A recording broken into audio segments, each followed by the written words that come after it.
non potevo non mostrarvi questi graziosi spaventapasseri, ma quando hanno avuto origine? Gli egiziani furono probabilmente i primi a inventare forme rudimentali di spaventapasseri. Utilizzavano strutture di legno coperte di reti nei campi di grano lungo il Nilo per attirare e intrappolare gli uccelli, difendendo così il raccolto. I greci scolpivano statue di legno raffiguranti Priapo, un dio considerato brutto ma efficace nel tenere lontani gli uccelli dai vigneti. I romani adottarono questa pratica e la diffusero in tutta Europa. In Giappone esisteva il kakashi, spaventapasseri fatto di stracci e bastoni, spesso uniti a rumori per tenere lontani uccelli e altri animali. Col tempo questi spaventapasseri divennero più somiglianti a persone, vestite di mantelli, di canne, cappelli di paglia affilati e perfino armature con archi e frecce per apparire minacciosi. Inoltre, nella mitologia shintoista, alcuni kakashi erano considerati incarnazioni temporanee del dio dell'agricoltura, simboli di saggezza e protezione dei campi. Nel Medioevo in Europa, cacciardi corvi erano spesso bambini che brandivano pezzi di legno per fare rumore e scacciare gli uccelli. Dopo la peste del 1348, quando la popolazione fu decimata, si iniziarono a creare figure umane fatte di paglia.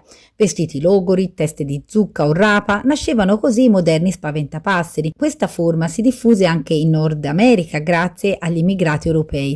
Nel XX secolo, con l'introduzione dei pesticidi, l'uso reale degli spaventapasseri declinò, ma rimasero vivi come oggetti decorativi tipici delle festività autunnali, soprattutto ad Halloween. Un esempio affascinante di reinterpretazione moderna è il villaggio di Nagoro, sull'isola di Shikoku. A partire dal 2003, l'artista Tsukimi Ayano ha creato centinaia di spaventapasseri a grandezza naturale per sostituire i residenti scomparsi o emigrati. Ogni figura ha una storia e un nome propri, diventando quasi abitanti del villaggio e trasformando la tradizione rurale in una riflessione sulla memoria e la demografia.